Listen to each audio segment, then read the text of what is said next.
एक खास तरह की शक्ति होती है जो इस बात में प्रकट होती है कि एक नेता क्या करता है, इसमें नहीं बल्कि इसमें कि उसे अब क्या करने की जरूरत नहीं रह गई है। पिछले दशक में शी जिनपिंग ने विदेशी यात्राएं बंद कर अपनी शक्ति दिखाई और दुनिया उनके पास आई। विदेशी नेता बीजिंग आए, औपचारिकताओं में शामिल होकर लौट गए। एशिया सोसाइटी द्वारा संकलित आंकड़ों के अनुसार शी ने 2013 से 2019 के बीच औसतन लगभग 14 विदेशी यात्राएं प्रति वर्ष की। फिर 2022 से 2025 के बीच इसे घटाकर लगभग 6 प्रति वर्ष कर दिया। 2020 में उन्होंने केवल एक बार देश छोड़ा। 2021 में उन्होंने बिल्कुल भी देश नहीं छोड़ा, जाहिर तौर पर कोविड संकट के कारण। लेकिन संकेत बिल्कुल स्पष्ट था, भू राजनीतिक शक्ति का केंद्र बदल चुका था और अब वह बीजिंग में था, जहां बाकी सभी के आने का इंतजार किया जा रहा था। शी जून 2026 की शुरुआत में जब प्योंगयांग जाने विमान में सवार हुए, यह गंतव्य खबरों में छा गया। ये 7 वर्षों में उनका उत्तर कोरिया का पहला और पूरे साल की पहली विदेशी यात्रा थी, जो चौंकाने वाला बदलाव था। शी, जो आमतौर पर दुनिया को अपने पास बुलाते हैं, इस बार खुद किम जोंग उन के पास गए, ये समझने के लिए कि एक ऐसा नेता जो अपनी गतिविधियों को इतनी सावधानी से नियंत्रित करता है, आखिर क्यों अपनी वही राजनीतिक पूंजी खर्च करके धरती के सबसे अलग थलग शासन तक जाने पर मजबूर किया जा सका। हमें प्रभाव की एक श्रृंखला को समझना होगा। ये श्रृंखला प्योंगयांग या बीजिंग में नहीं बल्कि पूर्वी यूक्रेन की तोपों से शुरू होती है।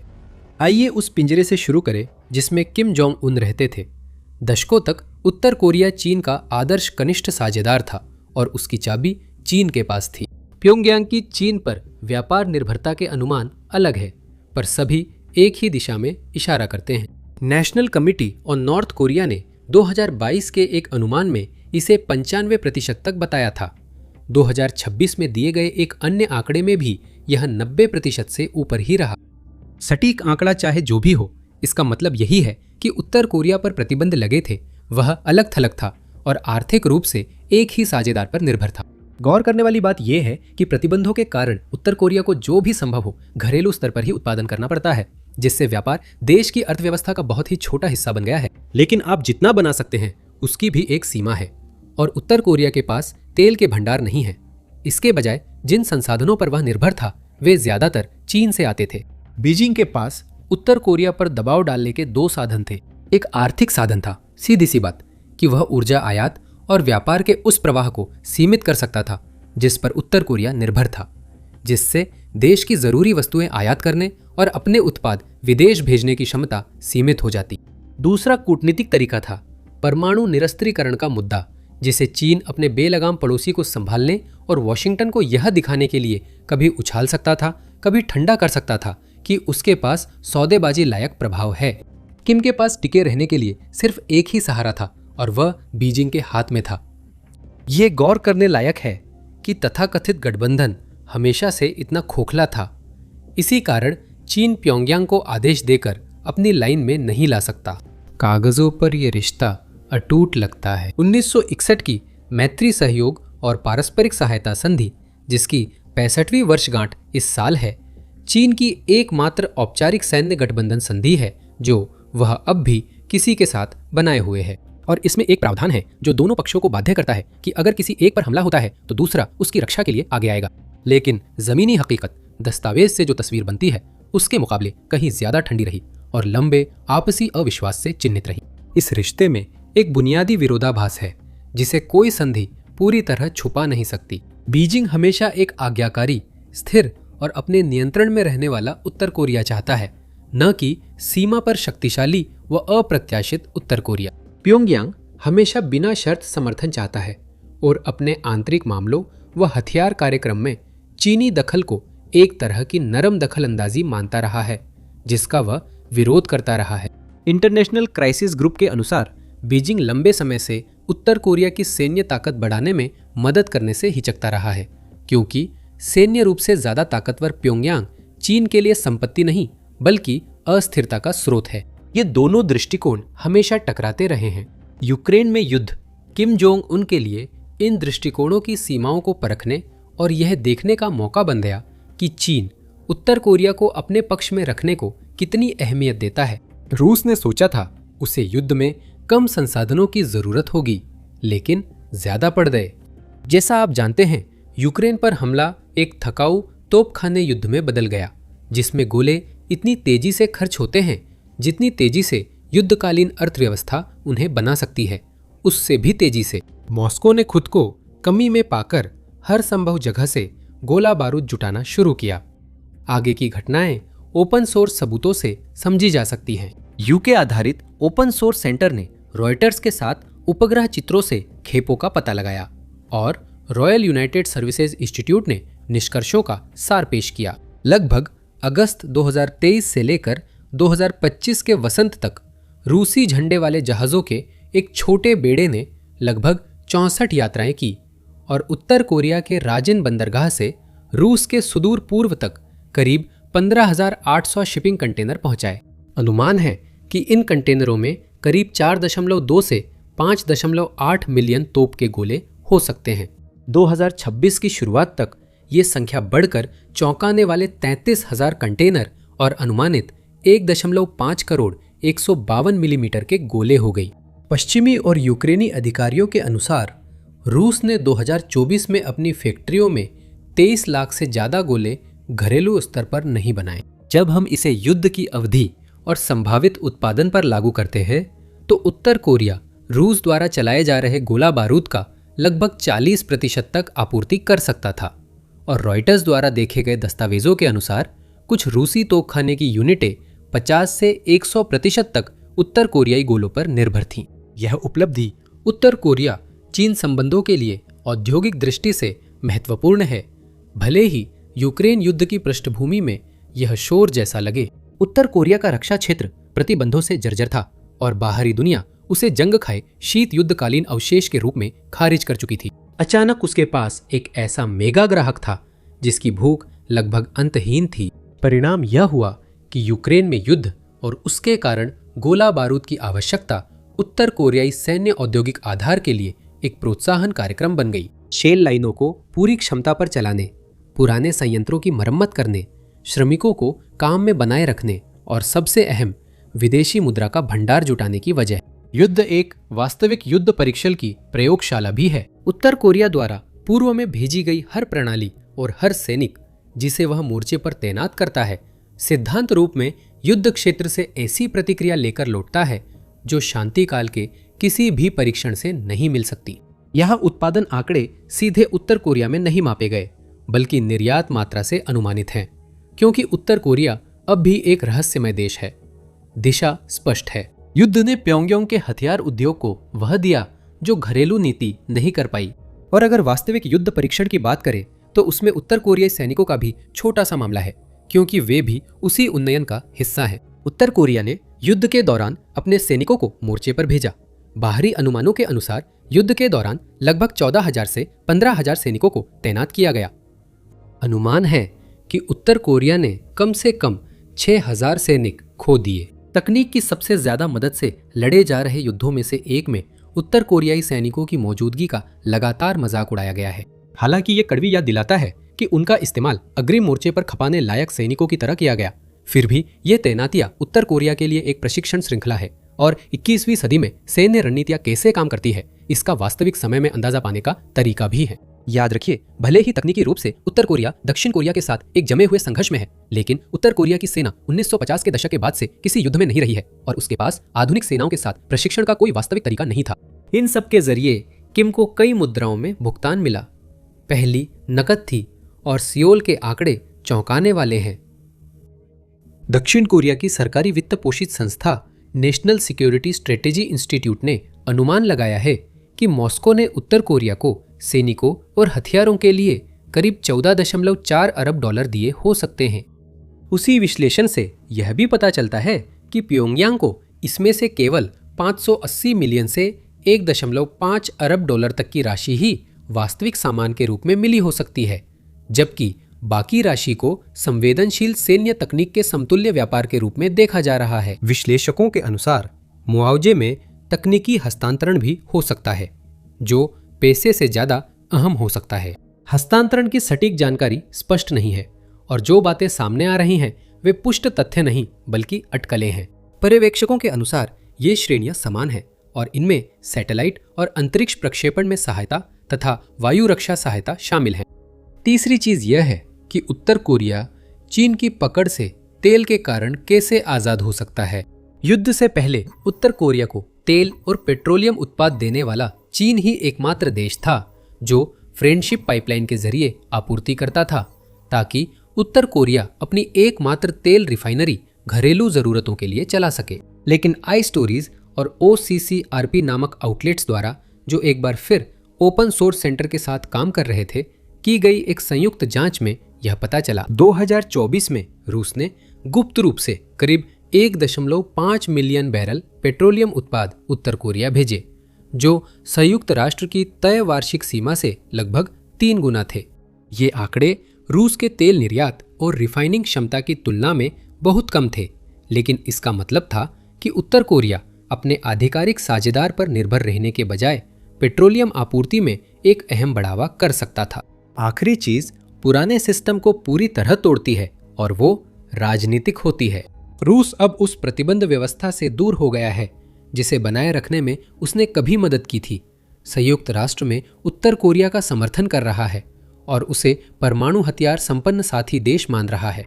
वह मान्यता किम के लिए किसी भी एक खेप से कहीं ज्यादा कीमती है, क्योंकि यह उसी हथियार भंडार को वैधता देती है जिसने कभी उसकी अलग थलग स्थिति को परिभाषित किया था। शी के आने से पहले किम की बहन किम यो जोंग ने देश की परमाणु स्थिति को अपरिवर्तनीय बताया था। अनुमानों के अनुसार 2026 के मध्य में उत्तर कोरिया के पास लगभग 60 वॉरहेड्स थे और शिखर सम्मेलन से पहले किम को हथियार ग्रेड परमाणु संयंत्र व यूरेनियम संवर्धन स्थल पर दिखाया गया, जिसे राज्य मीडिया ने प्रचारित किया। ये एक ऐसा शासन है जिसने अनुमति मांगना बंद कर दिया है। यही इस कहानी का मूल है और यहीं से प्रभाव का संतुलन बदल गया। विस्तार में जाने से पहले द मिलिट्री शो को सब्सक्राइब करें ताकि आप वैश्विक भू राजनीति की खबरों से अपडेट रहें। किम जोंग उन पर वापस आते हैं।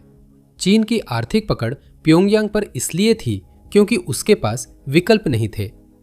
ये सच में कोई फर्क नहीं पड़ता था कि उत्तर कोरिया का बाहरी व्यापार उसकी अर्थव्यवस्था का सिर्फ एक छोटा हिस्सा था, लेकिन यह महत्वपूर्ण था कि उसका ज्यादातर व्यापार एक ही देश के साथ होता था जो कभी भी उसे रोक सकता था और पूरी तरह से अलग थलग कर सकता था। लेकिन 2011 में किम के सत्ता में आने के बाद पहली बार अब उनके पास एक विकल्प था। रूस अनाज, ईंधन, नकद, तकनीक और राजनयिक समर्थन दे सकता है। बीजिंग ने दशकों तक जो लगाम कस रखी थी वह ढीली पड़ गई। इसका कारण यह नहीं था कि चीन ने कुछ गलत किया, बल्कि इसलिए कि एक दूसरा संरक्षक मैदान में आ गया और जैसे ही दूसरा खरीदार मौजूद होता है, पहले खरीदार की शर्तें तय करने की ताकत खत्म हो जाती है। यही वो चीज थी जिसने शी और किम के बीच समीकरण को उलट दिया। बीजिंग की सबसे बड़ी चिंता यह नहीं है कि उत्तर कोरिया फिर से कोई मिसाइल दाग दे, बल्कि यह है कि उत्तर कोरिया स्थायी रूप से रूस के प्रभाव में चला जाए और हमेशा के लिए चीन से अलग हो जाए, जिससे बीजिंग के पास परमाणु हथियारों से लैस ऐसा पड़ोसी रह जाए जिसके साथ उसका अब कोई सीधा संपर्क न बचे। अचानक अब चीन को ही इस रिश्ते को स्थिर करने की जरूरत है, क्योंकि अगर वह अपने ऐसे पड़ोसी की अनदेखी करता है जो कभी कभी अपनी ही भलाई के लिए ज्यादा उग्र हो जाता है, तो उसे वैश्विक स्तर पर नुकसान उठाना पड़ सकता है। किम ने उसकी चिंता समझ ली है और अब वह उसे शांत कर अपनी शर्तें मनवा सकता है। उसे शिखर सम्मेलन की मेजबानी करनी थी, संयुक्त बयान में गर्मजोशी दिखानी थी और शी को ये जताने देना था कि बीजिंग का प्योंगयांग पर असर है। इसके बदले इस पर नजर रखने वाले विश्लेषक उम्मीद करते हैं कि किम को वे ठोस चीजें मिलेंगी जो वह वास्तव में चाहता है। दिलचस्प है कि अब उत्तर कोरिया के दुनिया से ज्यादा संपर्क है, क्योंकि चीन ने मार्च 2026 में बीजिंग प्योंगयांग सीमा पार रेलवे सेवा पर 6 साल की रोक हटा दी। वो ट्रेन यात्रियों को तो ले जाती ही है, लेकिन साथ ही वो मुद्रा और दुनिया के सबसे शक्तिशाली देशों में से एक के बारे में भू राजनीतिक जानकारी भी ले जाती है। यही से बात उस यात्रा पर आती है। और ये क्यों इतनी महत्वपूर्ण थी? शी ही वह थे जिन्होंने यात्रा की थी, एक नेता जिन्होंने वर्षों तक दुनिया को अपने पास आने पर मजबूर किया। विमान में चढ़कर मुख्य रूप से किम की शर्तों पर गए। ध्यान देने योग्य है कि यात्रा में उत्तर कोरिया के परमाणु हथियारों या निरस्त्रीकरण पर चर्चा नहीं हुई। ब्रुकिंग्स इंस्टीट्यूशन ने शिखर सम्मेलन का विश्लेषण किया और कहा कि चीनी अधिकारी अब सार्वजनिक रूप से निरस्त्रीकरण पर जोर नहीं देते, हालांकि यह नीति में है। ये ठीक इसी वजह से है क्योंकि प्योंगयांग ने इसे सिरे से खारिज कर दिया है और रूस ने उत्तर कोरिया को एक परमाणु संपन्न राष्ट्र के रूप में समर्थन दिया है। निरस्त्रीकरण का मुद्दा आगे बढ़ाने से सबसे खराब समय पर किम को नाराज कर देने का खतरा पैदा होता है। किम शासन के लिए इसका अर्थ है कि बीजिंग अब संबंधों को परमाणु मुद्दे पर निर्भर नहीं रखेगा। अब चीन को अपने सबसे छोटे पड़ोसी को काबू करने के लिए नया तरीका ढूंढना होगा, जो प्योंगयांग की बड़ी रणनीतिक जीत है। शी द्वारा उत्तर कोरिया को साल का पहला विदेशी दौरा चुनना किम को देश विदेश में वैधता देने वाले समर्थन का संकेत माना गया। शब्दों में भी प्रतीकात्मक बदलाव छुपा है। इस रिश्ते की पुरानी व्याख्या में साथी और भाई जैसे शब्द थे, जिनमें एक बड़ा एक छोटा का स्पष्ट अनुक्रम था। इस शिखर सम्मेलन की रिपोर्टिंग में अब ज्यादा बराबरी वाले संबंध का जिक्र होता है, जिसमें दोनों पक्ष अपने अपने हितों का ध्यान रखते हुए एक रणनीतिक साझेदारी निभा रहे हैं। शब्दों से आगे देखें तो यह बीजिंग के लिए सच में हैसियत में गिरावट है। अब वो आश्रित उत्तर कोरिया का बड़ा भाई नहीं, बल्कि ऐसे देश का रणनीतिक साझेदार है जिसके पास अब आर्थिक अवसर है, चाहे वे उसकी महत्वाकांक्षाओं से जुड़े हों या नहीं। चीन और उत्तर कोरिया के बदलते संबंध वैश्विक भू राजनीति, खासकर अमेरिका के साथ, को कैसे प्रभावित करते हैं, इस पर चर्चा जरूरी है। बीजिंग ने उत्तर कोरिया के साथ रिश्ते से अमेरिका के खिलाफ इस्तेमाल करने के लिए एक दबाव का पत्ता मिला है। व्यापारिक साझेदार होने के नाते ये ऐसी शक्ति थी जो प्योंगयांग को नियंत्रित कर सकती थी और इसलिए ऐसा साझेदार थी जिसे वॉशिंगटन अपने पक्ष में बनाए रखना चाहता था। लेकिन ये पत्ता तभी काम करता है जब चीन सच में प्योंगयांग पर लगाम लगा सके। 2026 की शुरुआत में शी ने राष्ट्रपति डोनाल्ड ट्रंप से मुलाकात की थी। उसके बाद अमेरिकी और चीनी पक्षों की बातचीत को लेकर बयान अलग अलग थे। खास बात यह है कि ये फर्क इसी मुद्दे पर था। वॉशिंगटन ने परमाणु निरस्त्रीकरण की भाषा को केंद्र में रखा, जबकि बीजिंग ने इसे हाशिए पर डाल दिया।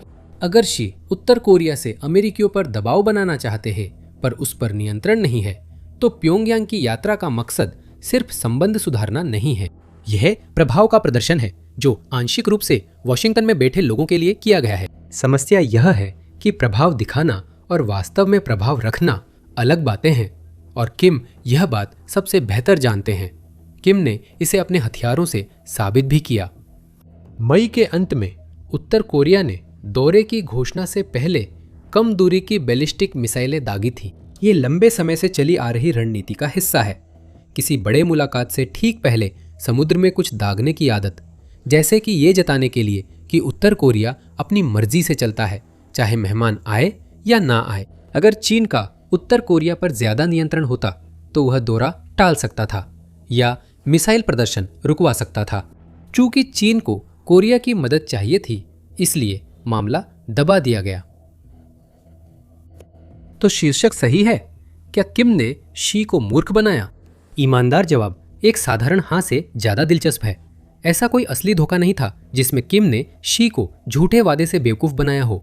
इसके बजाय जब तक शी प्योंगयांग में बैठकर बात करने पहुंचे, तब तक उठाने के लिए कोई अच्छा कदम बचा ही नहीं था। अब रूस से जरूरी सामान मिलने और चीन के अलावा कहीं और निर्यात का मौका मिलने से उत्तर कोरिया के हाथ में काफी रणनीतिक बढ़त आ गई थी। हालांकि ये जरूरी है समझना कि चीन पूरी तरह हार नहीं गया। रूस से फायदा सीमित है और शायद वो सीमा अब पास है। 2025 के अंत तक यूक्रेनी सैन्य खुफिया ने बताया कि उत्तर कोरिया से गोले की डिलीवरी तेजी से घटी है। रिपोर्ट में कहा गया कि प्योंगयांग का भंडार इतना कम था कि देश अपने उत्पादन और भंडार को बनाए नहीं रख पा रहा था। ये यूक्रेनी सरकार का आकलन है। बाद की रिपोर्टों में 2026 की शुरुआत में परिवहन के उच्च स्तर का संकेत मिला। ये दिखाता है कि दूसरों की जंग में गोले बेचने वाली अर्थव्यवस्था उसी जंग पर निर्भर हो जाती है। 2026 में युद्ध में रूस की प्रगति थम गई और मार्च पहला महीना था जब कीव ने 2023 के यूक्रेन जवाबी हमले के बाद जितनी जमीन उसने खोई उससे ज्यादा वापस ली। रूस को तोपखाने की क्षमताओं में गिरावट का सामना करना पड़ रहा है, जो प्रणालियों के खोने या घिसने के कारण है। अगर तोपखाने चलाने को कुछ नहीं है तो उत्तर कोरिया से उतना आयात करने की जरूरत नहीं, जिससे किम का दबदबा भी घट जाता है। उत्तर कोरिया इसे समझता है, इसलिए वह कथित तौर पर ड्रोन उत्पादन की ओर बढ़ रहा है और मजदूर रूसी फैक्ट्रियों में भेज रहा है। वह तोप खाने के गोला बारूद के एक मुश्त समझौते को टिकाऊ चीज में बदलने की कोशिश कर रहा है। वहां से उत्तर कोरिया की अर्थव्यवस्था रूस के पूरे सैन्य औद्योगिक तंत्र से अनजाने में जुड़ सकती है और रूसी प्रयास पूरी ताकत से चलता रहेगा, चाहे युद्ध जैसा भी चले, क्योंकि वह सचमुच रुकने का जोखिम नहीं उठा सकता और यह दिखाने का जोखिम नहीं ले सकता कि वह यूक्रेन, उस देश जिसे उसने आक्रमण किया, के सामने झुक जाएगा। दूसरी बात यह है कि पुतिन भी किम के दोस्त नहीं हैं। वे उत्तर कोरिया का वही इस्तेमाल कर रहे हैं जैसा बीजिंग ने किया था। कुछ विश्लेषकों के अनुसार मॉस्को प्योंगयांग का पत्ता चीन के सामने खेलता है ताकि बीजिंग असंतुलित रहे। किम दो बड़ी ताकतों के बीच संतुलन बना रहे हैं जो दोनों ही उनका इस्तेमाल करना चाहती हैं, और यह संतुलन स्वभाव से ही अस्थिर है। रणनीति इस पर निर्भर है कि दोनों संरक्षक सोचे वे उन्हें नहीं खो सकते, लेकिन यह स्थिति लंबे समय तक टिकना मुश्किल है। कुछ विश्लेषकों ने इस बैठक को ऐसा मंच माना जहां दोनों नेताओं को फायदा हुआ। किम को वैधता और परमाणु शर्त के बिना संबंध मिला। शी ने फिर दिखाया कि चीन प्योंगयांग का मुख्य आर्थिक साझेदार है, और ट्रंप पुतिन से मिलने के बाद वॉशिंगटन को याद दिलाया कि बीजिंग क्षेत्र में केंद्रीय भूमिका निभा रहा है। चीन प्रभावी रूप से यथास्थिति बनाए हुए है और उत्तर कोरिया के लिए उस संतुलन को प्रतीकात्मक इशारों से आगे बढ़ाने के लिए कुछ असाधारण करना पड़ेगा। तो अब ये त्रिकोण यहाँ से कहाँ जाएगा? अगर आप सही जगह देखें तो अगला कदम पहले से ही दिखाई दे रहा है। पहला संकेत जुलाई 2026 में मिलेगा। यही वो समय है जब 1961 की संधि अपनी 65वीं वर्षगांठ मनाएगी, और सवाल यह है कि क्या बीजिंग गर्मजोशी भरे शब्दों के पीछे कुछ ठोस कदम उठाता है या नहीं। हथियार बिक्री, एयर डिफेंस पैकेज या संयुक्त नौसैनिक अभ्यास, ये सब चीन को समय समय पर करना पसंद है। अगर ये सब होता है तो संतुलन चीन की ओर जाएगा और वह कोरिया का मुख्य मेजबान बनेगा। अगर नहीं तो ये भी अहम संकेत होगा। दूसरा संकेत है उत्तर कोरिया के मिसाइल परीक्षणों की रफ्तार। अगर किम अपने ही तय कार्यक्रम के अनुसार मिसाइल लॉन्च करते रहते हैं तो इसका मतलब है कि बीजिंग का प्रभाव अभी भी दिखावे से ज्यादा कुछ नहीं है। और सबसे बड़ा सवाल तो वही है जिसका जवाब खुद युद्ध देगा कि क्या किम एक बार मिली तोप खाने की मदद को कुछ टिकाऊ बना सकते हैं, इससे पहले कि लड़ाई धीमी पड़ जाए और रूस से मिलने वाला फायदा कम होने लगे। इसी कारण रूस के ड्रोन प्लांट की ओर जाते बताए जा रहे वे उत्तर कोरियाई मजदूर किसी भी एक शिखर सम्मेलन की तस्वीर से ज्यादा अहम हो सकते हैं। चीन की सैन्य विस्तार योजनाएं उल्लेखनीय गति से आगे बढ़ रही है, क्योंकि बीजिंग इन दोनों महाशक्तियों के बीच संभावित संघर्ष से पहले खुद और अमेरिका के बीच का फासला कम करने के लिए बेताब है। उसने न केवल पृथ्वी की सबसे बड़ी नौसेना और सबसे बड़ी सेना बनाई है, बल्कि वह नियमित रूप से अपनी नवीनतम और सबसे बेहतरीन तकनीकों का प्रदर्शन भी करता है, जिनमें एआई से लैस स्वार्म ड्रोन से लेकर हाइपरसोनिक मिसाइलें तक शामिल है। बीजिंग तेजी से बराबरी करने की कोशिश कर रहा है, पर अमेरिका यूं ही हाथ पर हाथ धरे नहीं बैठा है। ये अपनी स्थिति को दुनिया की सबसे शक्तिशाली सैन्य शक्ति बनाए रखने के लिए खुद भी कुछ बड़े सुधार कर रहा है। इन सुधारों में से एक चीन की रिकॉर्ड तोड़ नौसेना के लिए एक बड़ा संकट है, क्योंकि अमेरिका ने B-2 स्पिरिट को एक अदृश्य फ्लीट डिस्ट्रॉयर में बदल दिया है, जिसमें बीजिंग की नौसैनिक शक्ति को सैकड़ों मील दूर से ही बुरी तरह कमजोर करने की ताकत है। B-2 शायद सबसे प्रतिष्ठित बॉम्बर है, इसके लिए ज्यादा परिचय जरूरी नहीं। इसकी अनोखी फ्लाइंग विंग आकृति दुनिया भर में तुरंत पहचानी जाती है और असाधारण स्टेल्थ क्षमताओं ने इसे सबसे खतरनाक व प्रभावी विमानों में से एक बनाया है। दुश्मन की हवाई सीमा में बिना देखे घुसने में सक्षम इस विमान ने 1997 से कई संघर्षों में अग्रणी भूमिका निभाकर अपनी उपयोगिता कई बार साबित की है। इसे 1999 के कोसोवो युद्ध, इराक, अफगानिस्तान, लीबिया, यमन के युद्धों और हाल ही में ईरान में भी इस्तेमाल किया गया। B-2 का मुख्य रूप से भूमि लक्ष्यों पर हमलों में उपयोग हुआ है, जैसे कोसोवो में सर्बियाई सैन्य ढांचा, अफगानिस्तान में तालिबान के गढ़ और ईरान की भूमिगत परमाणु सुविधाएं। ये बंकर, ठिकानों और वायु रक्षा प्रणालियों को नष्ट करने में बेहद प्रभावी रहा, लेकिन इसे कभी गंभीर जहाज रोधी साधन नहीं माना गया। हालांकि इसमें युद्धपोतों और अन्य नौसैनिक संपत्तियों को नष्ट करने की क्षमता थी, इसके विशाल पेलोड क्षमता, शानदार रेंज और स्टेल्थ क्षमताओं के कारण। लेकिन B-2 को हमेशा एक बड़ी समस्या ने पीछे रखा, समुद्री हथियारों की कमी। अगर अमेरिका B-2 से युद्धपोत पर बम गिराना चाहता तो उसे GBU-31 JJDAM जैसे स्मार्ट ग्रेविटी बमों पर निर्भर रहना पड़ता। अगर B-2 को JJDAM से चलते युद्धपोत पर हमला करना हो तो उसे पेलोड गिराने से पहले लक्ष्य के ठीक ऊपर से उड़ना होगा। B-2 में उन्नत स्टेल्थ क्षमता है, फिर भी दुश्मन के जहाजों के पास उड़ना जोखिम भरा है, जिससे बॉम्बर रडार और एकीकृत वायु रक्षा प्रणालियों के संपर्क में आ सकता है। JJDAMs स्थिर लक्ष्यों पर सटीक है, लेकिन इनमें इंफ्रारेड सीकर हेड्स और सक्रिय रडार सिस्टम नहीं होते, जो समुद्र में दुश्मन जहाजों को ट्रैक और निशाना बनाने के लिए जरूरी हैं। इन सीमाओं के कारण B-2 को समुद्री अभियानों में मुख्य भूमिका से हटा दिया गया और इसकी जगह एक बी लांसर जैसे विमानों का इस्तेमाल किया गया। हालांकि 2025 में अमेरिकी सेना ने पूरी कहानी ही बदल दी। अप्रैल के आखिर में उत्तर पश्चिम फ्लोरिडा में एग्लिन एयर फोर्स बेस के पास हुए एक परीक्षण में B-2 बॉम्बर ने 500 पाउंड का क्विकसिंक समुद्री हथियार गिराया। क्विकसिंक एक संशोधित JJDAM है, जिसे नौसैनिक लक्ष्यों के लिए बनाया गया है और इसका तरीका प्रभावी है।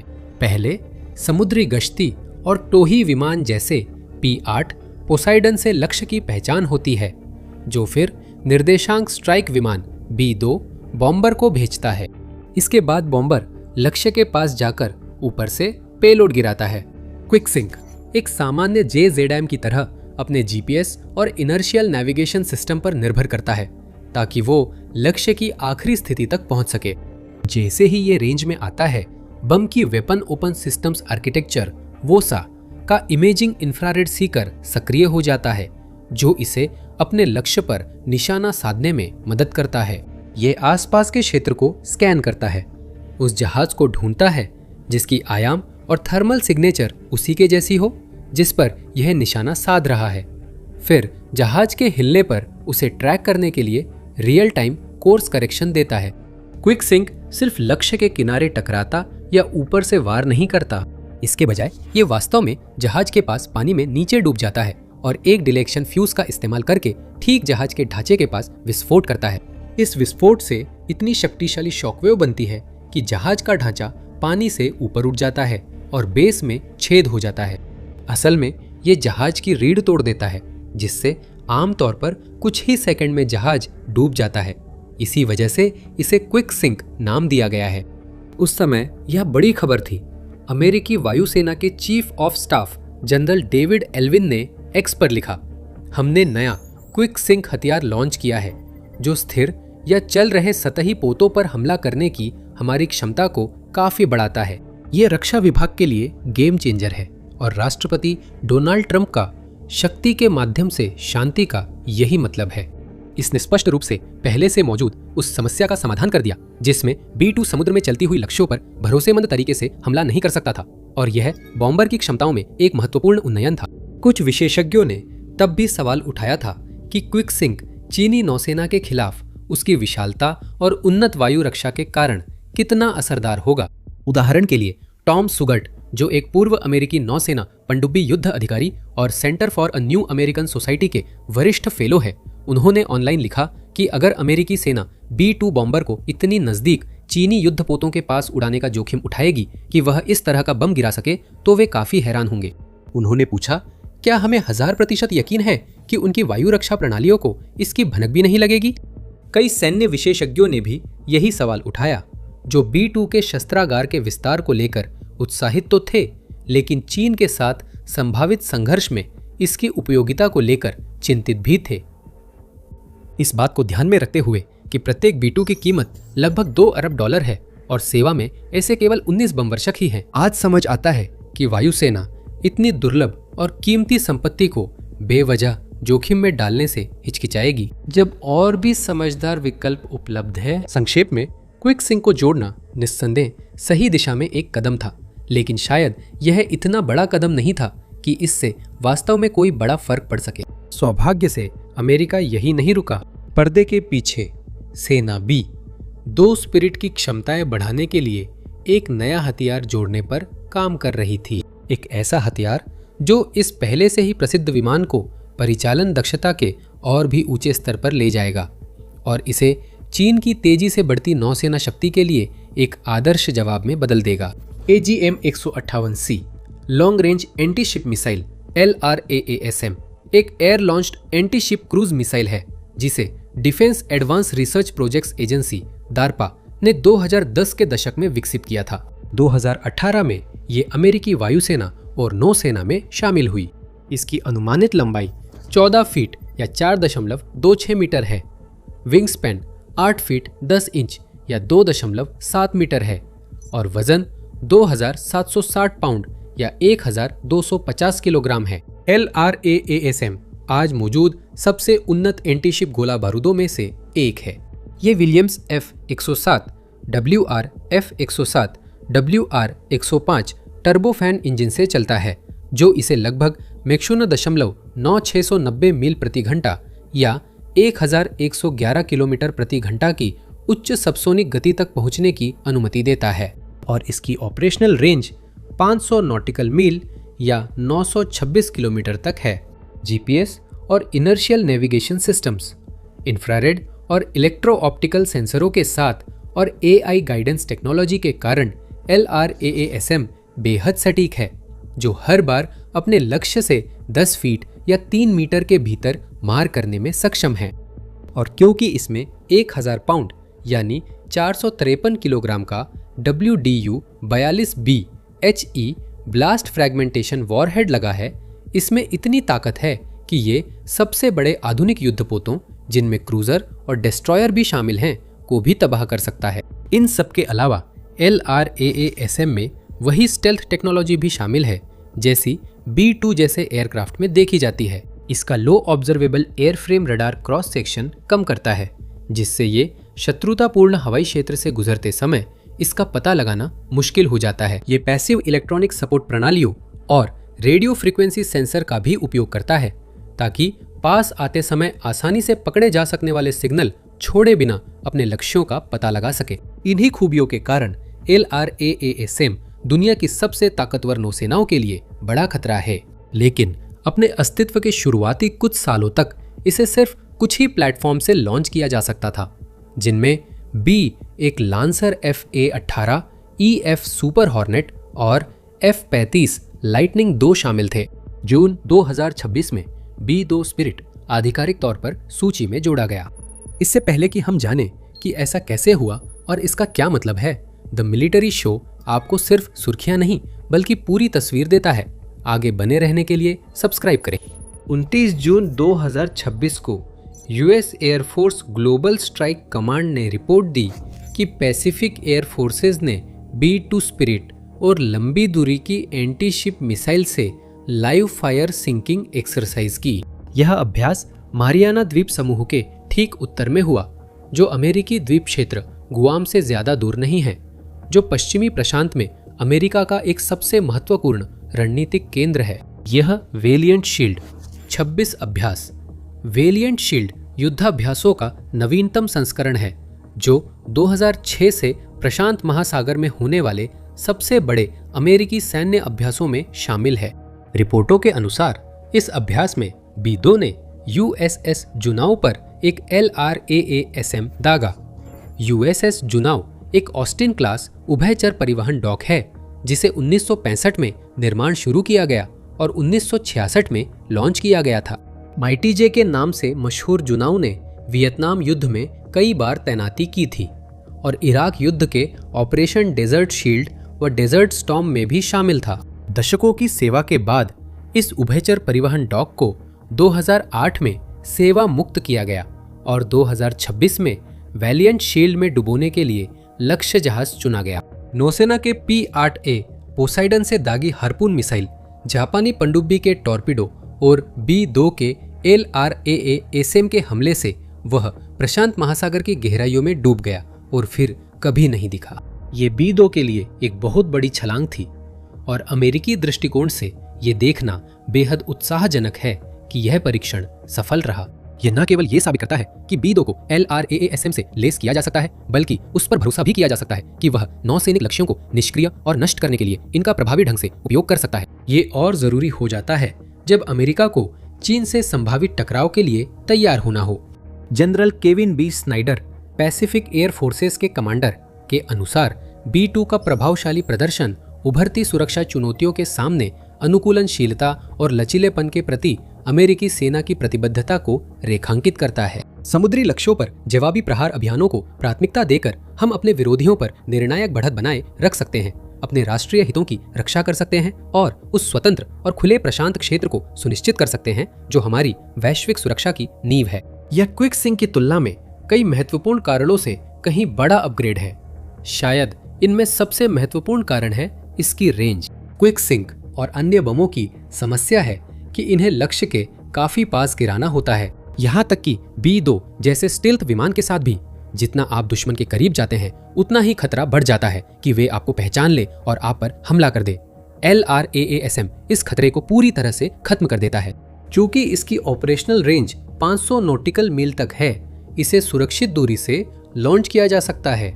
सैद्धांतिक रूप से अमेरिकी वायुसेना अपने B2 बॉम्बर बेड़े को सुरक्षित स्थानों पर तैनात कर सकती है। चीन के तट से सैकड़ों मील दूर दक्षिण चीन सागर, पूर्वी चीन सागर या यहाँ तक कि फिलीपींस सागर के ऊपर LRAASM मिसाइलें पीपुल्स लिबरेशन नेवी के तीनों फ्लीट कमांड मुख्यालयों छिंगदाओ उत्तर, निंगबो पूर्व और जांगजियांग दक्षिण पर दागी जा सकती है। B2 हवा में लगभग अदृश्य है, इसलिए चीन की रडार और रक्षा प्रणालियों के लिए इन्हें पहचानना बहुत मुश्किल होगा। फिर अपने पेलोड छोड़ने के बाद B2 विमान तेजी से पीछे हट सकते हैं, एक पल में नजरों से ओझल हो सकते हैं और वापस गुआम या जापान, दक्षिण कोरिया और हिंद महासागर स्थित डिएगो गार्सिया जैसी जगहों पर मौजूद अन्य अमेरिकी एयरबेसों की ओर लौट सकते हैं।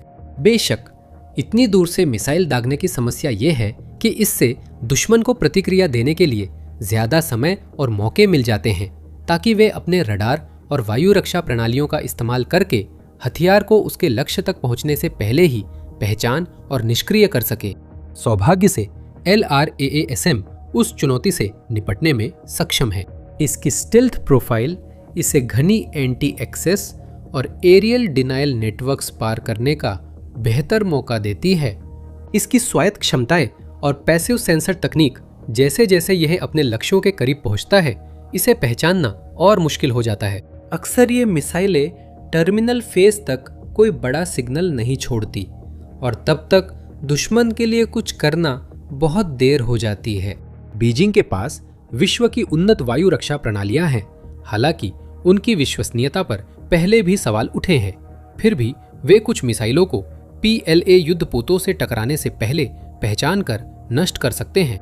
विशेषज्ञों के अनुसार B2 अपने बड़े हथियार कक्षों के कारण एक बार में अधिकतम 16 LRAASM ले जा सकता है।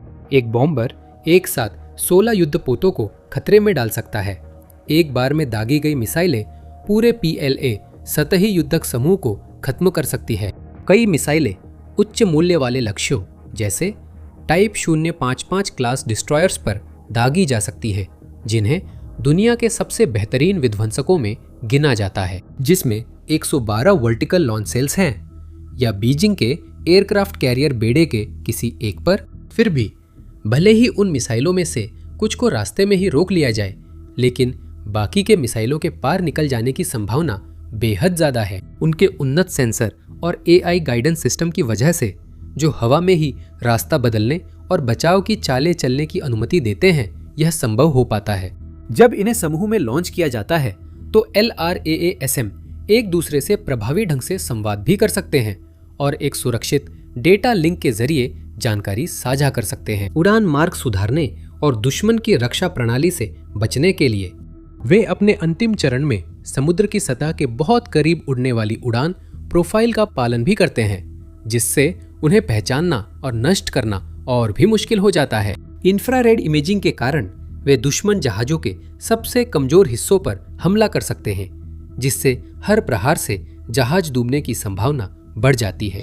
अमेरिकी रक्षा विभाग के आंकड़ों के अनुसार चीन लगभग 370 युद्धपोत संचालित करता है और उसका बेड़ा हर साल बढ़ता जा रहा है, जिसमें 2030 तक लगभग 435 जहाज होने का अनुमान है।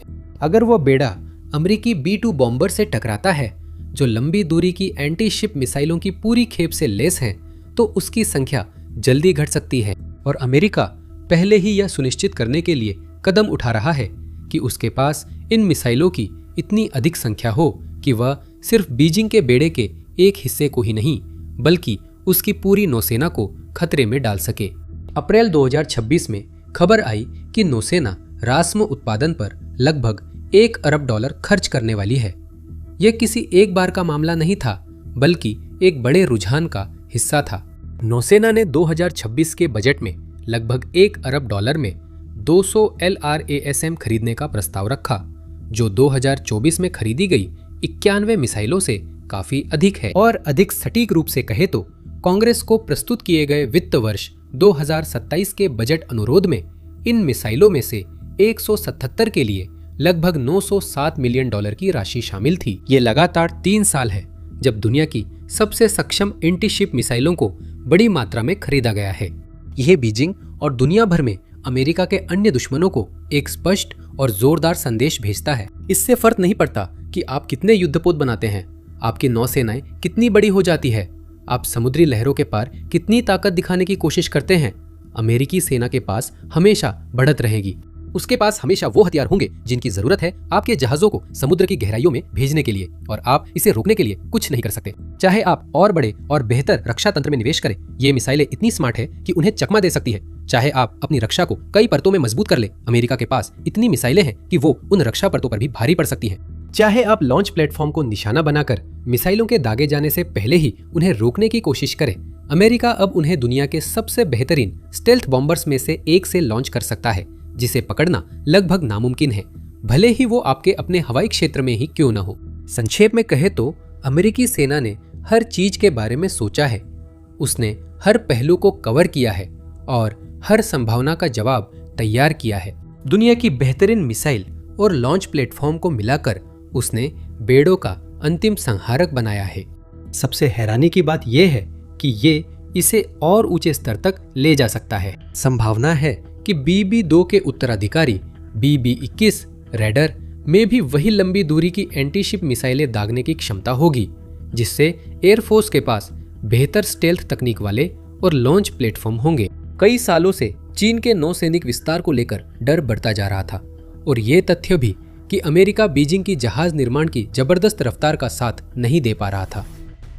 दशकों से चीन ने अपनी सेना के आधुनिकीकरण में अरबों अरबों डॉलर झोंक दिए हैं। चीन ने अपनी पूरी ताकत झोंक दी है ताकि वह एक ऐसी लड़ाकू सेना तैयार कर सके जो उसके सबसे बड़े प्रतिद्वंदी संयुक्त राज्य अमेरिका को चुनौती दे सके। इसके अधिकारी नियमित रूप से अपनी नवीनतम मिसाइल प्रणालियों का प्रदर्शन करते हैं और अपनी विश्व स्तरीय सेनाओं का घमंड करते हैं, ताकि वे अपने दुश्मनों के दिलों में डर बैठा सके और किसी भी देश को डराने की कोशिश कर सके जो उनका विरोध करने की हिम्मत करे। लेकिन बीजिंग के घमंड और दिखावे के पीछे एक बहुत ही कठोर सच्चाई छुपी हुई है। चीन की सेना उतनी मजबूत नहीं है जितना उसे दिखाया जाता है।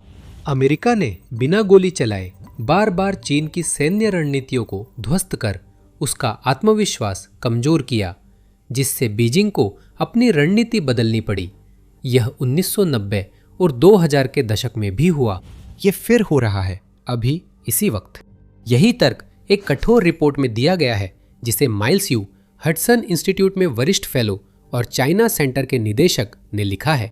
माइल्स यू, जिन्होंने अमेरिकी सरकार के लिए चीन नीति सलाहकार के रूप में सेवा की और अपना जीवन चीनी सैन्य व रणनीतिक संस्कृति के अध्ययन को समर्पित किया, इस क्षेत्र के प्रमुख विशेषज्ञों में हैं।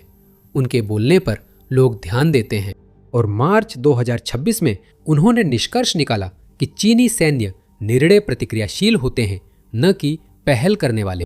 उन्होंने तर्क दिया कि बीजिंग अपने स्वयं के पहल पर कार्य करने के बजाय उसकी पूरी रक्षा निवेश रणनीति सीधे तौर पर संयुक्त राज्य अमेरिका की कार्रवाइयों से जुड़ी हुई है।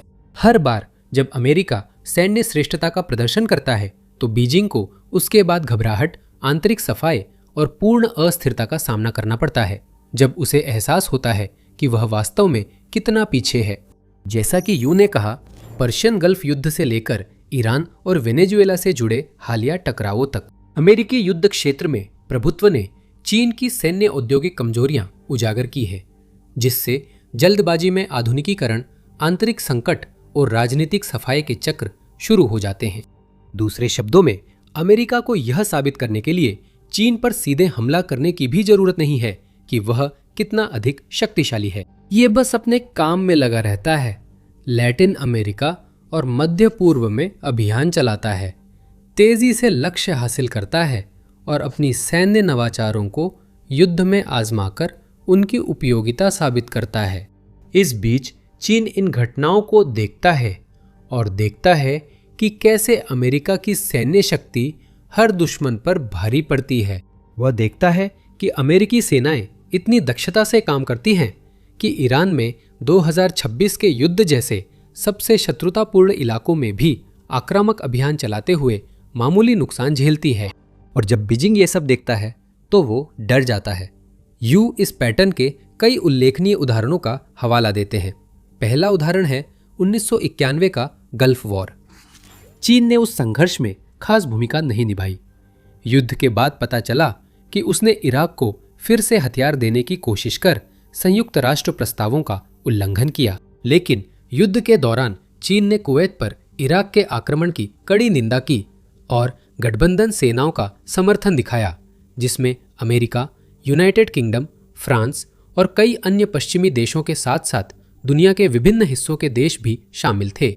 हालांकि चीन के सैनिक मैदान में नहीं थे, उसने संघर्ष को करीब से देखा और इससे सीखे सबकों ने उसकी सेना को आगे आकार देने में मदद की। क्योंकि जब युद्ध शुरू हुआ तो दुनिया के अधिकांश देशों, जिनमें चीन भी शामिल था, ने एक लंबा और खिंचने वाला संघर्ष होने की उम्मीद की थी। इराक के पास एक विशाल सेना थी, हजारों टैंक थे, एक बहुत बड़ा वायु रक्षा नेटवर्क था और ईरान के साथ युद्ध के बाद कई वर्षों का युद्ध अनुभव भी था। माना जा रहा था कि इसे तोड़ना अमेरिका और सहयोगियों के लिए भी बेहद मुश्किल होगा। आगे जो हुआ उसने सबको चौंका दिया, क्योंकि अमेरिका ने युद्ध का नया युग शुरू किया। उसके अत्याधुनिक स्टेल्थ विमान इराकी रक्षा प्रणाली को बिना दिखाई दिए पार कर गए। सटीक निर्देशित हथियारों ने अपने लक्ष्यों को बखूबी निशाना बनाया। बहुत ही कम समय में अनगिनत इराकी संसाधन नष्ट कर दिए गए, जबकि अमेरिका ने उन्नत तकनीकों, उपग्रहों, निगरानी विमानों और कमांड नेटवर्क्स पर निर्भर रहते हुए युद्ध क्षेत्र पर अभूतपूर्व नियंत्रण स्थापित किया।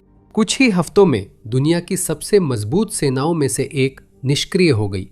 बीजिंग में चीनी अधिकारी ये सब डर के साथ देख रहे थे, इसलिए नहीं कि इराक के साथ उनका कोई सीधा संबंध था, बल्कि इसलिए क्योंकि वे एक ऐसे युद्ध का तरीका देख रहे थे जिसके लिए वे बिल्कुल भी तैयार नहीं थे। अमेरिका ने अतीत की शीत युद्ध रणनीतियों को छोड़ दिया था और सटीक हथियारों, स्टिल्थ सिस्टम्स और वास्तविक समय की स्थिति की समझ की नींव पर अधिक आधुनिक और प्रभावी रणनीतियां बनाई थीं। अचानक युद्ध अब यह नहीं रह गया था कि जिसके पास ज्यादा सैनिक या सबसे अच्छे टैंक हैं वही सबसे ज्यादा जीतने की संभावना रखता है। यह और भी जटिल हो गया था और उसके केंद्र में जानकारी थी। अमेरिका दिखा रहा था कि डेटा से युद्ध में दबदबा बनाया जा सकता है। चीन ने साफ निष्कर्ष निकाला कि उसकी पीपुल्स लिबरेशन आर्मी अब उस दुनिया के लिए थी जो मौजूद नहीं रही, और अगर कभी उसे अमेरिका का सामना करना पड़ा तो उसके पास किसी भी तरह की सफलता की लगभग कोई उम्मीद नहीं थी। उसे तेजी से बदलना था। तो इसके बाद के वर्षों में यू के सिद्धांत के अनुसार चीन ने अमेरिका की कार्रवाइयों के जवाब में बड़ा आधुनिकीकरण अभियान शुरू किया। उसने शक्तिशाली और सटीक मिसाइलों पर शोध और विकास शुरू किया और रक्षा बजट का बड़ा हिस्सा इलेक्ट्रॉनिक्स व साइबर युद्ध क्षमताओं में लगाया। उसने अमेरिका के साथ अंतर को कम करने के लिए जो भी जरूरी था वो किया, और ये कोई एक बार की अलग थलग घटना नहीं थी। वास्तव में जैसा कि यू आगे बताते हैं, 1999 में बेलग्रेड में चीनी दूतावास पर अमेरिकी बमबारी और 2001 की EP-3 घटना ने PLA की कमजोरी को और उजागर किया, जिससे एरोस्पेस, साइबर स्पेस और एंटी एक्सेस क्षमताओं में निवेश तेज हो गया। बार बार जब भी अमेरिका किसी बड़े सैन्य अभियान या कार्रवाई में सफल हुआ, चीनी प्रतिक्रिया हमेशा एक जैसी रही। उसने हमेशा बराबरी करने की कोशिश की। बाहर से देखने पर बीजिंग के प्रयास महत्वाकांक्षी और सराहनीय लगे, सालों में हमने देखा कि चीनी बंदरगाहों से बड़े युद्धपोत लॉन्च हुए, उन्नत लड़ाकू विमान आए और बैलिस्टिक मिसाइल कार्यक्रमों ने नए मानक बनाए। आधुनिक युद्ध की बदलती जरूरतों को पूरा करने के लिए सेना की पूरी शाखाओं को पुनर्गठित और पुनर्संरचित किया गया। पीएलए एक पुरानी सेना से जो केवल जनशक्ति और बेड़े के आकार पर केंद्रित थी, एक कहीं अधिक उन्नत सेना बन गई, जो दिखने में अत्याधुनिक मिसाइल प्रणालियों और लगातार विकसित होती साइबर क्षमताओं से लैस है। लेकिन यू के अनुसार चीन ने इन सुधारों को प्राप्त करने के जिस तरीके को अपनाया, उसमें कई बुनियादी खामियां थीं। पहली बात यह है कि चीन हमेशा अपने सैन्य आधुनिकीकरण को तेजी से आगे बढ़ाने की इतनी हड़बड़ी में रहा कि उसने वर्षों में घरेलू स्तर पर और स्वाभाविक तरीके से नई क्षमताएं विकसित करने पर समय नहीं लगाया। चीन ने वह जरूरी समय और मेहनत नहीं लगाई जैसा कि अमेरिका करता है अपने डिजाइनों की योजना बनाने और उन्हें परिपूर्ण करने के लिए, वर्षों तक ट्रायल और एरर को सहन करने के लिए और प्रक्रिया का हिस्सा मानकर असफलता को स्वीकार करने के लिए। वह अपनी नवाचार प्रक्रिया तेजी से बढ़ाना चाहता था। ऐसा करने के लिए उसने विदेशी तकनीकों को हासिल करने या मौजूदा डिजाइनों की रिवर्स इंजीनियरिंग जैसी प्रक्रियाओं पर बहुत अधिक निर्भर किया। कुछ मामलों में बीजिंग ने ओछे हथकंडे जैसे औद्योगिक जासूसी अपनाए ताकि विदेशी सैन्य प्रणालियों की जानकारी लेकर उनकी नकल कर सके। इसका अर्थ था कि वो ऊपर से देखने पर अमेरिका से अपने अंतर को तेजी से पाटने में सक्षम था, लेकिन तकनीक हासिल करने और उसमें महारत हासिल करने में बड़ा फर्क होता है। और यही हमें उस दूसरी खामी तक ले जाता है जिसे यू ने अपनी रिपोर्ट में उजागर किया था। चीन के पास सैन्य परेड में नए मिसाइल, जेट आदि थे, लेकिन उसके पास जरूरी इंजीनियरिंग सटीकता और मटेरियल साइंस नहीं थी, जो लगातार एक समान प्रदर्शन के लिए जरूरी है, जैसा कि यू कहते हैं। दूसरे शब्दों में कहें तो उसके पास तकनीक तो थी, लेकिन उसका पूरा फायदा उठाने का असली ज्ञान नहीं था। अब तीसरा मुद्दा चीनी सैन्य सिविल फ्यूजन MCF नीति से जुड़ा है, जिसे देश के नागरिक अनुसंधान, वाणिज्यिक क्षेत्रों और उसके सैन्य औद्योगिक ढांचे के बीच की खाई को पाटने और बाधाओं को तोड़ने के लिए बनाया गया था। कागज पर देखें तो यह फिर से एक समझदारी भरा विचार है और इसका एक प्रमुख उद्देश्य यह सुनिश्चित करना है कि नागरिक क्षेत्र के नवाचारों जैसे AI, क्वांटम कंप्यूटर और सेमीकंडक्टर्स को सैन्य अभियानों में इस्तेमाल किया जा सके। इसका मतलब यह भी है कि चीन में काम कर रहे सभी संगठन, चाहे वे सरकारी हों, निजी हों या फिर विदेशी संस्थाएं हों, अगर सेना द्वारा मांगा जाए तो उन्हें कानूनी रूप से डेटा साझा करना अनिवार्य है। असलियत में यू के अनुसार इस नीति ने रक्षा क्षेत्र में भ्रष्टाचार और अक्षमता को बढ़ावा दिया है, जिससे सबसे विनाशकारी परिणाम सामने आया है। PLA हथियारों की गुणवत्ता और विश्वसनीयता पर सवाल उठना। आगे बढ़ने से पहले आप देख रहे हैं द मिलिट्री शो, और अगर अभी तक सब्सक्राइब नहीं किया तो यही सही समय है। MCF नीति का उद्देश्य चीन की सेना को पहले से कहीं बड़ी और बेहतर बनाना था, लेकिन इसके बजाय इससे ऐसी नई विषैली समस्याएं पैदा हुई हैं जिन्हें सुलझाना लगभग असंभव साबित हुआ है, जिससे देश की सुरक्षा और सैन्य शक्ति प्रक्षेपण क्षमता पर गंभीर और लंबे समय तक असर पड़ेगा। जाने क्यों? जब चीन ने प्रभावी रूप से सैन्य और नागरिक क्षेत्रों को एकजुट किया तो उसने पहले की तुलना में PLA में राजनीति को कहीं अधिक गहराई से शामिल कर दिया। केंद्रीकृत राजनीतिक प्रणालियों में बुरी खबरें खतरनाक होती हैं, क्योंकि शीर्ष पर बैठे लोग सिर्फ प्रगति और सफलता की खबरें सुनना चाहते हैं, असफलताएं नहीं। इसका नतीजा ये होता है कि ऐसी संस्कृति बनती है जिसमें समस्याएं छुपाई जाती हैं, कमियों की अनदेखी होती है और नेताओं को सिर्फ अच्छी बातें ही बताई जाती हैं, चुनौतियां छुपा ली जाती हैं। सैन्य दुनिया में इस तरह की संस्कृति बेहद खतरनाक होती है। एक नया हथियार प्रणाली विकसित की जा सकती है जो कुछ उम्मीद दिखाती है, लेकिन इसके डिजाइन में अभी भी कई खामियां हो सकती है जो इसे असली युद्ध की परिस्थितियों में पूरी तरह बेकार बना सकती है। लेकिन क्योंकि लोग अपने बॉस को कुछ भी थोड़ा सा नकारात्मक बताने से डरते हैं, वे उन सभी समस्याओं को नज़रअंदाज कर देते हैं। इसके बजाय वे शानदार रिपोर्टें साझा करते हैं। वे दावा करते हैं कि यह प्रणाली बिल्कुल परफेक्ट है, क्रांतिकारी है और दुनिया में सबसे बेहतरीन है, जो PLA की बेजोड़ ताकत को दिखाने के लिए युद्ध के मैदान में तैनात होने के लिए तैयार है। फिर होता यह है कि ये बढ़ा चढ़ाकर पेश किए गए लेकिन अधूरे सिस्टम सैन्य सेवा में लाए जाते हैं या दूसरे देशों को बेचे जाते हैं, और जब इन्हें वास्तव में तैनात किया जाता है तो इनकी सारी खामियां दुनिया के सामने उजागर हो जाती हैं। यू के अनुसार प्रचार आधारित राजनीतिक तंत्र बढ़ा चढ़ाकर दावे करता है और खुद को धोखे में रखता है, जिससे असली कमजोरियां ऑपरेशनल हालात में ही सामने आती हैं। और जब आखिरकार वे कमियां उजागर हो जाती है तो चीन हमेशा एक ही तरह से प्रतिक्रिया करता दिखता है, शुद्धिकरण अभियान चलाकर। अगर कोई क्रांतिकारी सिस्टम औसत से भी खराब निकलता है तो सीसीपी जांच शुरू करती है, जिसे रक्षा क्षेत्र में भ्रष्टाचार खत्म करने के नाम पर बताया जाता है। अनिवार्य रूप से इन जांची कार्रवाइयों के कुछ हफ्ते या महीने बाद सत्ता में बैठे लोगों से अचानक ताकत छीन ली जाती है।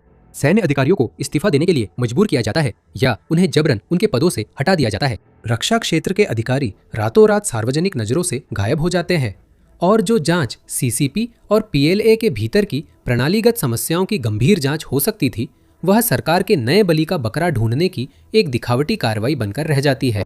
यू के अनुसार इससे तकनीकी सुधार की बजाय राजनीतिक शुद्धिकरण का चक्र बनता है।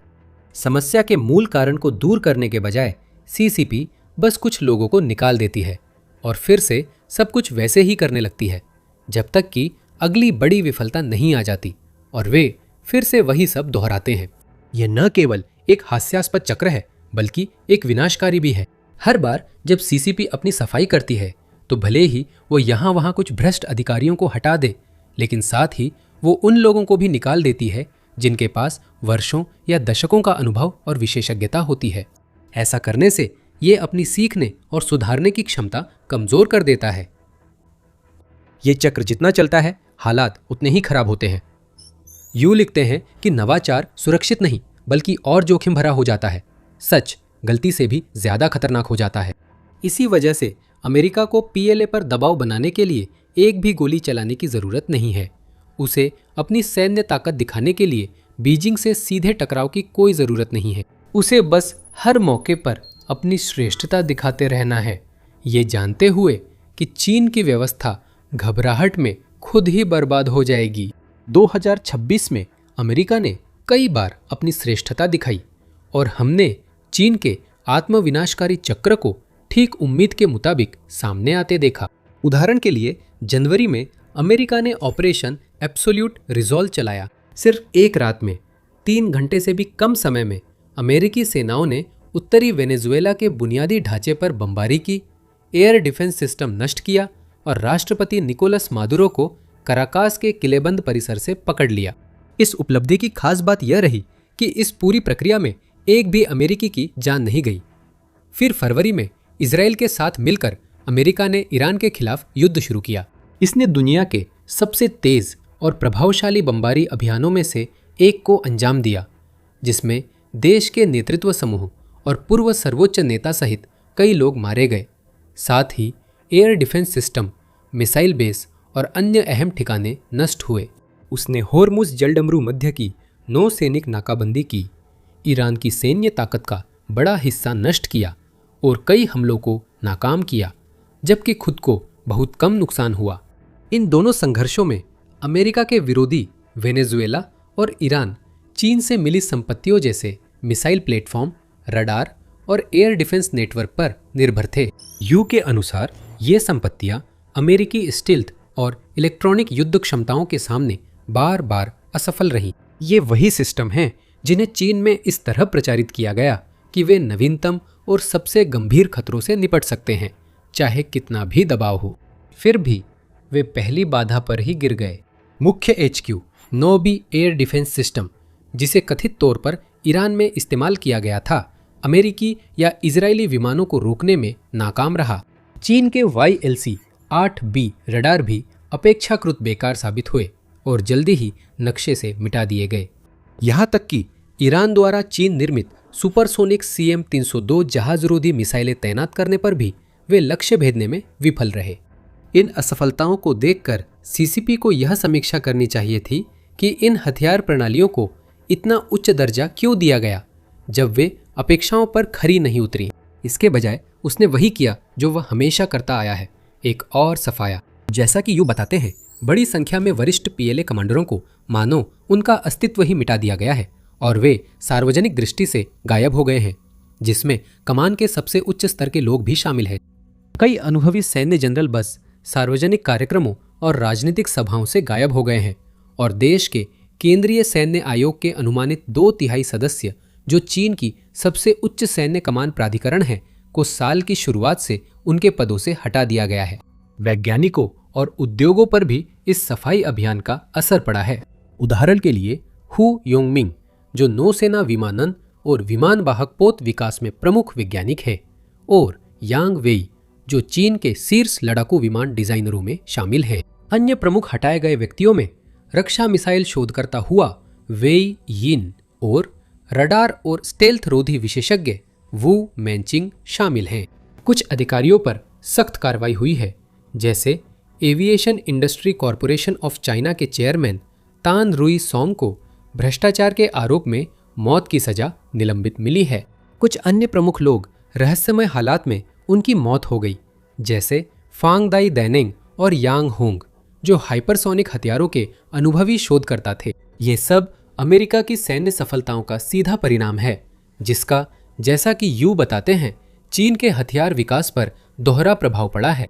अमेरिका की सफलताओं ने चीन को मजबूर किया है कि वह खुद को ढाले, तेजी से आधुनिकीकरण करे, अपनी क्षमताएं अपग्रेड करे और नए हथियार, वाहन, पोत व रक्षा प्रणालियां विकसित करने में भारी धन और संसाधन लगाए, ताकि दुनिया को अपनी ताकत दिखा सके। साथ ही ईरान और वेनेजुएला में अमेरिकी अभियानों ने चीन की प्रगति के लिए कड़ी परीक्षा साबित हुए हैं और बीजिंग दुर्भाग्य से बार बार इन परीक्षाओं में असफल रहा है। उसके सैन्य संसाधन कमजोर, दोषपूर्ण और अपनी ऊंची उम्मीदों पर खरा उतरने में पूरी तरह असमर्थ साबित हुई हैं। इससे खुद सीसीपी के भीतर उथल पुथल का सैलाब आ गया है, जिसमें पूरे चीनी रक्षा और अनुसंधान तंत्र में अधिकारियों को हटाया गया है।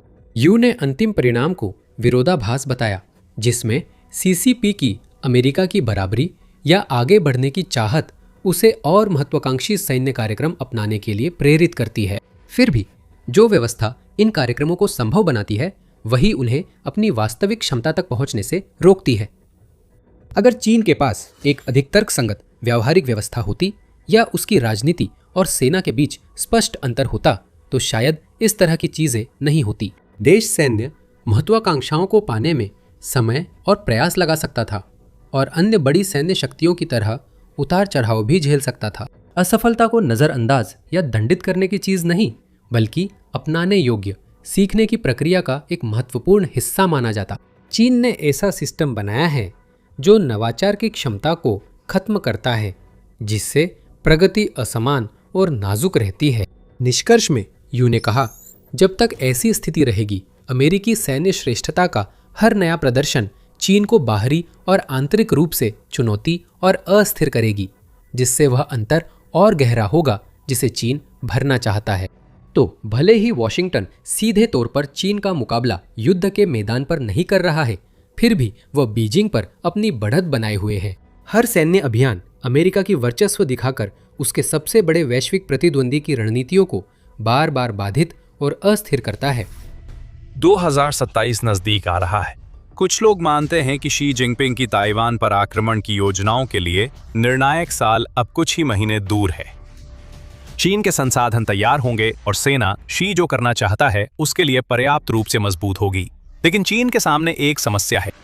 पानी में कुछ ऐसा है जिसने चीन की ताइवान पर आक्रमण की योजनाओं को शुरू होने से पहले ही खत्म कर दिया। ताइवान के पास चीन को रोकने के लिए एक शानदार योजना है और इसमें कुछ ऐसा शामिल है जिसकी किसी ने कल्पना भी नहीं की थी, कुछ भी ना करना। क्यों? क्योंकि चीन के पास ताइवान पर कब्जा करने के लिए जरूरी सैन्य ताकत नहीं है और सब कुछ उस पानी पर आ टिकता है जिसे चीन को पार करना है। हाँ, ये सुनने में अजीब लगता है, खासकर आंकड़ों को देखकर। अगर हम सिर्फ ताइवान की सेना की चीन की सेना से तुलना करें तो ऐसा कोई क्षेत्र नहीं है जिसमें ताइवान को बढ़त हो। चीन के 20,35,000 सक्रिय सैन्यकर्मी ताइवान के 2,30,000 सैनिकों के मुकाबले बहुत ज्यादा हैं। अगर ताइवान के 16,57,000 रिजर्व सैनिक भी जोड़ दें, तब भी चीन के 5,10,000 रिजर्व सैनिकों के चलते उसकी जनशक्ति में बढ़त बनी रहती है। चीन ताइवान की तुलना में सेना पर 10 गुना ज्यादा खर्च करता है। चीन के पास 3,529 से ज्यादा विमान हैं, जबकि ताइवान के पास सिर्फ 720 हैं। उसकी नौसेना ताइवान की तुलना में लगभग 10 गुना बड़ी है और उसके पास ढेरों मिसाइलें भी हैं। लगता है चीन के पास ताकत है, पर ऐसा नहीं। आप सोच सकते हैं कि अगर अमेरिका और अन्य बड़े इंडो पैसिफिक देश शामिल हों तो शी जिनपिंग की योजनाएं रुक जाएंगी, लेकिन हम ऐसा नहीं कह रहे। ये सभी कारक असर डाल सकते हैं, खासकर अगर चीन उस अहम चीज को खतरे में डालता है जो ताइवान को बाकी दुनिया पर बढ़त देती है। हालांकि दूसरे देशों के शामिल हुए बिना भी ताइवान के लिए चीन की योजना काम नहीं करने वाली है। ताइवान खुद अपनी रक्षा कर सकता है और इसकी एक साफ वजह है। ताइवान पर कब्जे के लिए चीन को आधुनिक सैन्य इतिहास का सबसे बड़ा उभयचर हमला करना होगा, जिसमें उसका कोई अनुभव नहीं है। चलिए समय में पीछे द्वितीय विश्व युद्ध के ऑपरेशन ओवरलॉर्ड तक चलते हैं। 1944 में शुरू हुआ ऑपरेशन ओवरलॉर्ड, जिसे डी डे भी कहते हैं, युद्ध के इतिहास का सबसे बड़ा उभयचर आक्रमण था और आज भी है। आंकड़े सब बताते हैं। मित्र देशों ने नॉर्मैंडी के 5 समुद्र तटों पर लैंडिंग के लिए 5,000 से ज्यादा जहाजों का इस्तेमाल किया।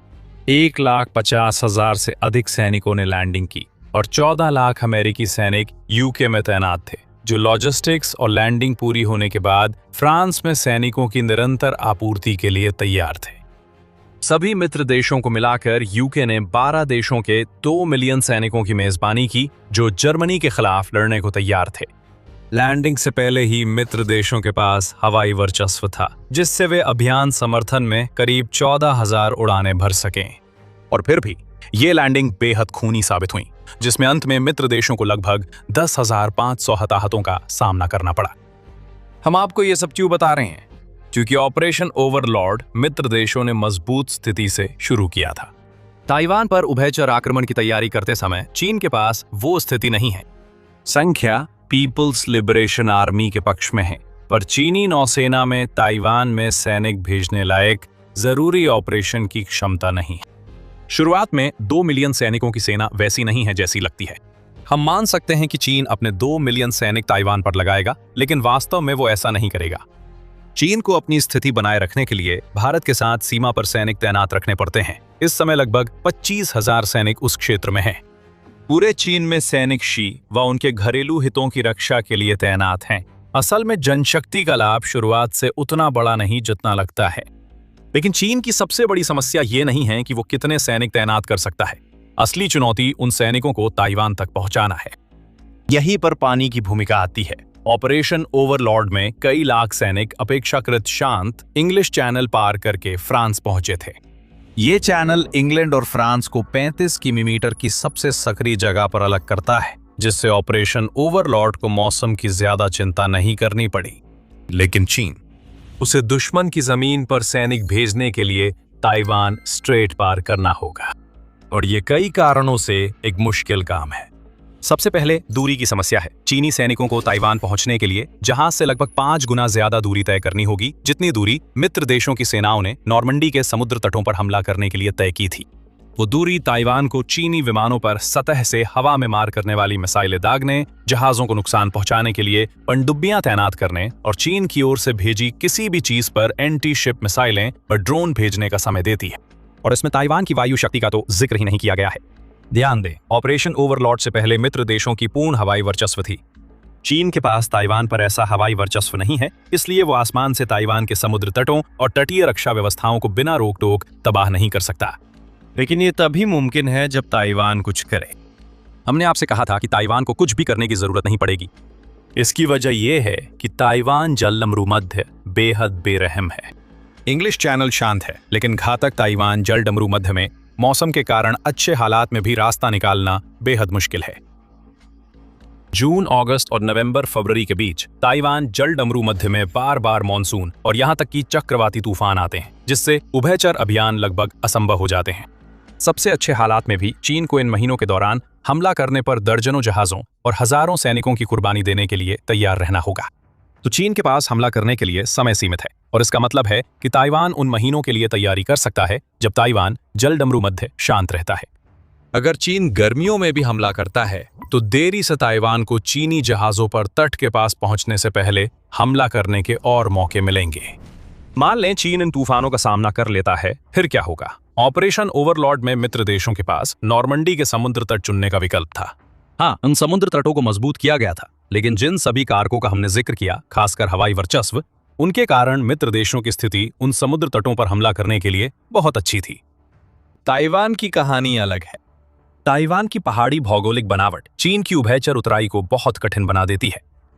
ताइवान का 60% क्षेत्र पहाड़ी है। ताइवान में कई समुद्र तट हैं, लेकिन न्यूज़वीक के अनुसार चीन को सैनिकों को उतारने के लिए रेड बीच कहे जाने वाले 20 से कम समुद्र तटों तक ही सीमित रहना होगा। इन समुद्र तटों और तटीय इलाकों को मजबूत किया जा रहा है और चीन को ताइपे तक पहुंचने के लिए लगभग दुर्गम भूभाग से गुजरना पड़ेगा। वहां शहरी युद्ध शुरू होगा और जो थोड़े बहुत चीनी सैनिक पहुंच भी पाएंगे वे बेहद कमजोर स्थिति में होंगे। अब हम फिर से जनशक्ति की बात पर आते हैं। हमने पहले भी बताया था कि ताइवान की सेना के पास चीन की तुलना में रिजर्व को भी मिलाकर उतनी जनशक्ति नहीं है। ये सिर्फ कच्चे आंकड़े हैं। असल में चीन को घरेलू सुरक्षा के लिए लाखों सैनिक पीछे रखने होंगे और ताइवान के पास सक्रिय सेना के अलावा 16 लाख से ज्यादा रिजर्व सैनिक हैं, जिनका मकसद देश की रक्षा करना है। चीन को उन आंकड़ों की बराबरी करनी होगी, लेकिन ताइवान जलदमरू मध्य की स्थिति से ये लगभग असंभव है। आखिरकार सिर्फ सैनिकों को उतारना ही समस्या नहीं है, असली चुनौती उन्हें लगातार आपूर्ति पहुंचाना है। चीन के उतराई के लिए उपयुक्त कुछ तटों पर कब्जा करने पर भी ताइवान में स्थिर आपूर्ति मार्ग बनाना बड़ी लॉजिस्टिक समस्या है। ताइवान के पास अत्याधुनिक एंटीशिप और सतह से हवा में मार करने वाली मिसाइलें हैं, जो अमेरिका से संबंधों के कारण हैं। अगर इन मिसाइलों से आपूर्ति जहाजों और कार्गो विमानों को निशाना बनाया जाए और चीन साल में सिर्फ 6 महीने ताइवान जलदमरू मध्य का इस्तेमाल कर सके, तो लॉजिस्टिक तबाही बस होने की देर है। चीन शायद ताइवान में 1 लाख सैनिक उतारने में सक्षम हो सकता है, लेकिन संभावना यही है कि वे सैनिक आपूर्ति से कट जाएंगे, उन्हें लगभग असंभव भौगोलिक परिस्थितियों का सामना करना पड़ेगा और पूरी तरह से लामबंद ताइवानी सेना से भी निपटना पड़ेगा। ये संख्या चीन की असल क्षमता से कहीं ज्यादा है, भले ही कागजों पर उसके पास जनशक्ति की बढ़त हो। एडमिरल ली शीमिन, जो 2019 तक ताइवान के चीफ ऑफ जनरल स्टाफ थे, ने 2023 में द इकोनॉमिस्ट को इसे सही ढंग से समझाया। ये उनकी कमजोर कड़ी है। ली ने उस पत्रिका से कहा, अगर ताइवान आत्मसमर्पण नहीं करता तो आपके उतरने के बाद भी आपको एक निश्चित समय तक लड़ना पड़ेगा, शायद 1 हफ्ता या 2 हफ्ते या जितना भी समय लगे। आपकी लॉजिस्टिक्स कहाँ है? आपकी लॉजिस्टिक सपोर्ट को जलदमरू मध्य पार करके आना पड़ेगा, लेकिन हमारी सप्लाई को ऐसा करने की जरूरत नहीं है। हम अपने ही आंगन में लड़ रहे हैं। 2023 से अब तक कुछ नहीं बदला। इसका मतलब शी और चीन के लिए यह है कि ताइवान पर जीत का रास्ता बहुत छोटा है, भले ही ताइवान की रक्षा के लिए दूसरे देशों के संभावित हस्तक्षेप को नजरअंदाज करें। मामला इससे भी गहरा है। शी का ताइवान पर हमला सिर्फ वहां के पानी में कुछ होने से उसकी योजनाएं बिगड़ने की बात नहीं होगी। चीन की सेना जैसी दिखती है वैसी नहीं है। देश की अर्थव्यवस्था गिरने के कगार पर है और उभयचर आक्रमण से पहले चुनी गई मिसाइलों से भरी रणनीति भी कारगर नहीं होगी। क्यों? जवाब देने से पहले याद दिला दूं कि आप मिलिट्री शो देख रहे हैं। इसी वजह से हम वीडियो बनाते हैं, ताकि दिखा सकें कि असली ताकत कैसे चलती है। अगर आपने अभी तक सब्सक्राइब नहीं किया है तो 1 सेकंड निकालकर बटन दबाएं, ताकि ऐसे और वीडियोस देख सकें। तो चीन की सेना, इससे ताइवान जलडमरू मध्य पार करने और सप्लाई रूट्स बनाए रखने जैसे भयावह दुख स्वप्न का सामना करना पड़ता है। चीन को इन सब का सामना तब भी करना है जबकि उसकी सेना कागज पर बहुत बड़ी दिखती है, लेकिन उसके पास असली युद्ध अनुभव नहीं है। पूर्व अमेरिकी रक्षा सचिव और CIA प्रमुख रॉबर्ट गेट्स ने मई में CBS के फेस द नेशन को दिए एक इंटरव्यू में इस बात की ओर इशारा किया था। उन्होंने कहा था, आज चीन का कोई भी जनरल या एडमिरल ऐसा नहीं है जिसके पास एक दिन का भी युद्ध का अनुभव हो। इन लोगों ने 1979 में आखिरी बार लड़ाई लड़ी थी और तब वियतनामी लोगों ने उन्हें बुरी तरह हराया था। वे जनरल अब बहुत पहले जा चुके हैं। शी जिनपिंग ने उन्हें हटा दिया। यही चीन की एक और समस्या है। देश का रक्षा मंत्रालय बुरी हालत में है। मई में पूर्व चीनी रक्षा मंत्रियों वेई फेंगे और ली शियांगफू को रिश्वत के आरोप में निलंबित मौत की सजा दी गई। हालांकि संभव है कि वे शी जिनपिंग से असहमत थे। दोनों को चीन के राष्ट्रपति शी जिनपिंग द्वारा बाहर कर दिया गया था और अब वे उस सबसे कड़ी सजा का सामना कर रहे हैं जो चीन ने अपनी सेना की वर्षों लंबी सफाई के दौरान दी है। इतनी बड़ी सफाई का जिक्र अपने आप में मुद्दा है। पीपुल्स लिबरेशन आर्मी में कोई स्थिरता नहीं है। अपने आकार और निवेश के बावजूद चीन में भ्रष्टाचार और सफाई ताइवान के लिए उसकी रणनीति को विफल कर देते हैं। अक्टूबर 2025 में चीनी कम्युनिस्ट पार्टी ने भ्रष्टाचार पर कार्रवाई कर देश के 9 शीर्ष जनरलों को हटा दिया था। इससे कोई फर्क नहीं पड़ता। महज जनशक्ति की मशीनों को छोड़ दें तो चीन की सेना पूरी तरह से अंदर से सड़ी हुई है। जनवरी 2026 में द नेशनल इंटरेस्ट ने बताया कि चीनी सेना में भ्रष्टाचार इतना फैला है कि कुछ नेता भी इसमें शामिल हैं। चीन ताइवान के खिलाफ जिन लिक्विड ईंधन मिसाइलों का इस्तेमाल करना चाहता है वे असल में पानी से भरी हैं। लॉन्च का आदेश मिलने पर वे नहीं जाएंगे, इसलिए ताइवान पर हमले में चीन खुद को अंदर से कमजोर कर रहा है।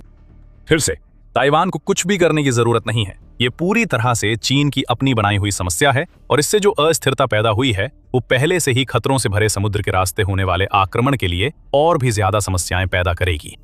ये शुद्धिकरण आपकी सोच से ज्यादा गहरे हैं। Centre for strategic and international studies के चाइना पावर प्रोजेक्ट ने इसे उजागर किया है। 2022 से अब तक पीपल्स लिबरेशन आर्मी के 100 से अधिक वरिष्ठ अधिकारियों को हटा दिया गया है, जो कि 2027 में संभावित आक्रमण तक के 5 वर्षों में चीनी सेना के उच्चतम स्तर पर पूरी तरह से पुनर्गठन के बराबर है।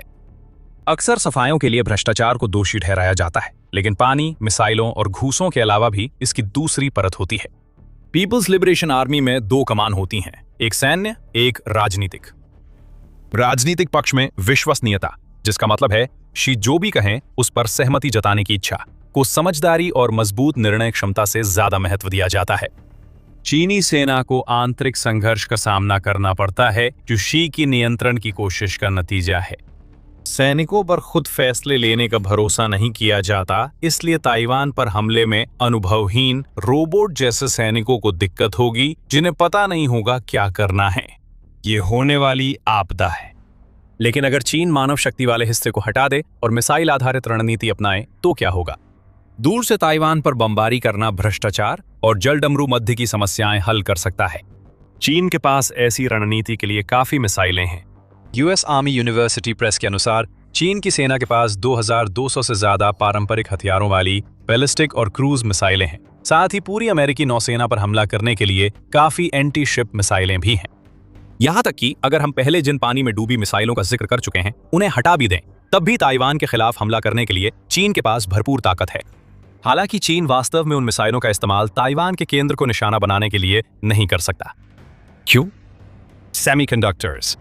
ये चिप्स पूरी वैश्विक अर्थव्यवस्था के लिए जरूरी हैं, और उससे भी ज्यादा जरूरी बात यह है कि ये दुनिया के हर आधुनिक मिसाइल और सैन्य उपकरण के लिए आवश्यक हैं। ताइवान सेमीकंडक्टर उद्योग का वैश्विक केंद्र है। ग्लोबल ताइवान इंस्टीट्यूट की रिपोर्ट के मुताबिक देश के सेमीकंडक्टर टेस्टिंग और पैकेजिंग उद्योगों ने 2023 में बाजार का 50% हिस्सा हासिल किया। इस समय ताइवान सबसे उन्नत चिप्स का 90% उत्पादन करता है और सेमीकंडक्टर फाउंड्री बाजार का 70% हिस्सा उसी का है। पूरी दुनिया की तकनीकी जीवन रेखा ताइवान के चिप उद्योग से होकर गुजरती है और चीन भी इसमें बाकी सभी की तरह ही निर्भर है। विदेश संबंध परिषद बताती है कि चीन हर साल $400 अरब के सेमीकंडक्टर आयात करता है और इस क्षेत्र में सिर्फ 16% आत्मनिर्भर है, जबकि 2025 तक 70% का लक्ष्य है। और इससे भी बुरा यह है कि चीन उन्नत हथियारों में इस्तेमाल होने वाले सेमीकंडक्टर नहीं बनाता, ताइवान बनाता है। बिल्कुल, यही उन कारणों में से एक है जिसकी वजह से चीन ताइवान चाहता है। अगर सेमीकंडक्टरों पर आपका नियंत्रण हो तो आप दुनिया पर उतना नियंत्रण पा सकते हैं जितना बहुत से लोग कमाते हैं। इसीलिए मिसाइल प्रधान रणनीति चीन के लिए बेहद खतरनाक है। चीन हफ्तों तक ताइपे पर मिसाइलें दाग सकता है, लेकिन एक मिसाइल भी गलत दिशा में गई तो दुनिया की उन्नत सेमीकंडक्टर सप्लाई खत्म हो सकती है। ताइवान ये जानता है और उसके पास शायद सिलिकॉन शील्ड योजना भी हो, जिसके तहत अगर चीन आक्रमण की धमकी दे तो वो अपने ही सेमीकंडक्टर उद्योग को नष्ट कर दे या कम से कम उसे नष्ट करने की धमकी दे। हमने कई बार अन्य शक्तिशाली देशों के शामिल होने का जिक्र किया है, इसी कारण वे शक्तिशाली देश इसमें शामिल होना चाहेंगे। अगर ताइवान की चिप फैक्ट्रियां चीन या ताइवान के कारण बंद होती हैं तो ये सैन्य आपूर्ति और शायद पूरी दुनिया को पंगु बना देगा। यही दबाव बनाने की असली ताकत होता है। ताइवान को बस ये धमकी देनी है कि वो सब कुछ उड़ा देगा और इसके साथ पूरी दुनिया का इलेक्ट्रॉनिक्स ढांचा ठप पड़ जाएगा। सिर्फ यही धमकी दुनिया का ध्यान चीन की ओर खींचने के लिए काफी होगी, जिससे जबरदस्त दबाव बनेगा और शी को पीछे हटने के लिए मजबूर होना पड़ेगा। मुमकिन है ताइवान को इतना आगे न जाना पड़े। पानी, सैन्य अक्षमता, भ्रष्टाचार और चिप्स का मेल शी की ताइवान योजनाओं के लिए जहरीला साबित होता है। इसके अलावा एक और समस्या है जो चीन के किसी दीर्घकालिक सैन्य अभियान में बाधा बन सकती है। चीन की अर्थव्यवस्था संकट में है। एक हाउसिंग बबल फूटने के कगार पर है और यह चीन की ताइवान पर आक्रमण को बनाए रखने की क्षमता को पंगु बना देगा। अटलांटिक काउंसिल ने जनवरी में कहा था कि चीन का हाउसिंग मार्केट मंदी के अपने 5वें साल में प्रवेश कर चुका है। थिंक टैंक का कहना है कि चीनी बाजार में 80 मिलियन बिना बिके घर हैं। एक चीनी अर्थशास्त्री के मुताबिक अगले कुछ वर्षों में चीन के डेवलपर्स और निर्माण कंपनियों में से 80% बाजार से बाहर हो जाएंगी। चीन में कई भूतिया शहर हैं जो बनकर भी खाली हैं और निवेश की अधिकता से सड़ते ढांचे बनते जा रहे हैं, जबकि जिस उद्योग के बारे में चीन मानना चाहता था कि उसकी बढ़त कभी नहीं रुकेगी। DW के अनुसार चीन में हाउसिंग बबल के कारण संपत्ति की कीमतें औसत वेतन से 17 गुना से ज्यादा हो गई हैं, जिससे आम लोग घर नहीं खरीद सकते और इसी कारण ये भूतिया शहर बने हैं। चीनी हाउसिंग बबल जितना बड़ा हो सकता था उतना बड़ा हो चुका है, जल्द ही ये फूटने वाला है और जब ऐसा होगा तो चीन की पूरी अर्थव्यवस्था उसके पीछे गिर जाएगी। आप कह सकते हैं कि बबल फूट चुका है क्योंकि चीन मंदी में है और उबरने के कम संकेत हैं। जैसे जैसे हालात बिगड़ेंगे चीन की आर्थिक कमजोरियां दिखेंगी। आवास के अलावा चीन की अर्थव्यवस्था मुख्यतः निर्यात पर निर्भर है। जापान, अमेरिका, दक्षिण कोरिया और ताइवान चीन के निर्यात का 21.31% हिस्सा है। अगर चीन ताइवान पर हमला करता है तो ये चारों देश खरीदना रोक सकते हैं, जिससे चीन को गंभीर समस्याएं होंगी।